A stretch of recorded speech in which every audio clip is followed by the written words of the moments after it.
Alam niyo po ba kung sino ang mga nakakulong sa koreksyonal? Mga kriminal na napatunayan, convicted. Ito po, walang kaso, wala pong sinampaman lang na kaso. Bakit mo ikukulong? Ha? Ang isang abogado, alam niya ang batas. Ayaw niyang magpakulong. Umiiyak siya dahil nananawagan si Atty. Lopez. Ano na nangyayari sa bayan natin? Bakit wala nang ginagalang na batas? Hindi na kumikilala ng batas ang mga congressman. Ililipat siya, kaya po bumigay si Atty. Lopez. Ngayon po, sa pakikiramay ni VP Sara Duterte, sa galit nakita niya yung kanyang kaibigan, hindi na makontrol ang luha, hindi na kontrol ang pag-iyak, no? Napamura, minura ang presidente, minura si Lisa Marcos at minura si Martin Romualdez. Ngayon, Duterte! Duterte! Duterte! Duterte! Duterte! Duterte! Duterte! Okay.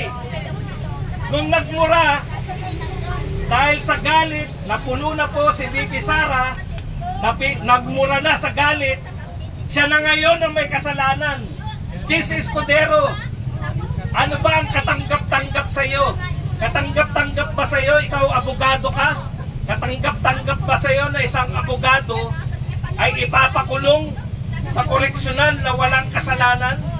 Ipapakulong sa koreksyonal kahit wala man lang na isang pangkaso? Yan po ang gusto ng Kongreso.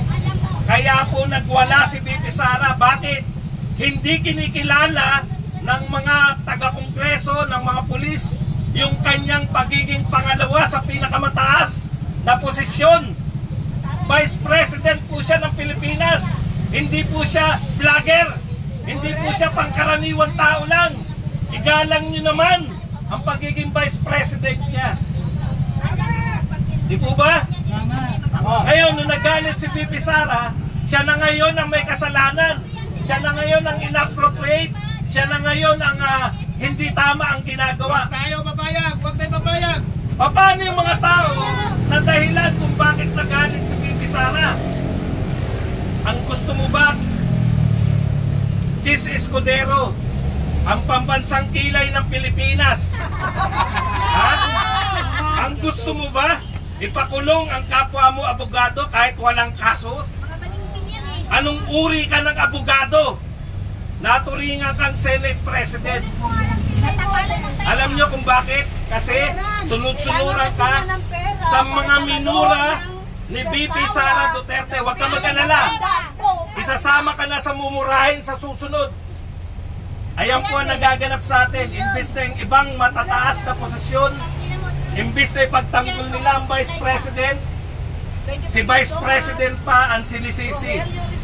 Wala po ba kayo nakita na mali sa ginagawa nila sa tauhan ni Vice President? Etong buong lahat ng ginagawa ninyo dito sa mga investigasyon, bakit mga Duterte lang ang iniimbestigahan? Bakit hindi nyo imbestigahan yung mga flood control program na hindi natin nakita? Binabaha pa rin. Binabaha pa rin tayo kahit 1.4 billion a day ang budget. Wala po nakakakita niyan.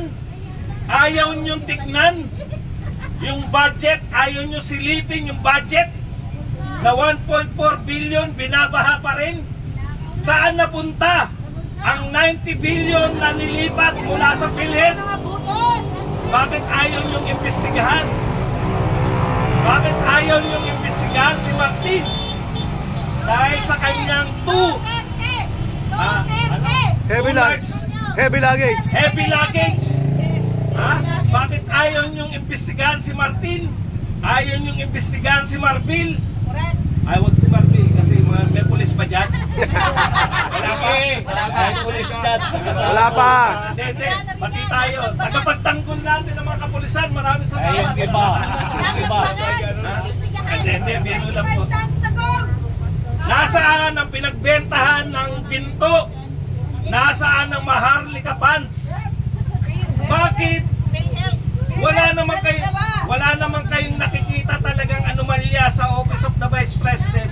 Bakit pilit na pilit ang inyong pag-iimbestiga? Ito ay dahil gusto ninyong ma-extend yung kapangyarihan ng pamilyang ito. Pamilyang Marcos Romualdez. Pamilyang salot sa Pilipinas.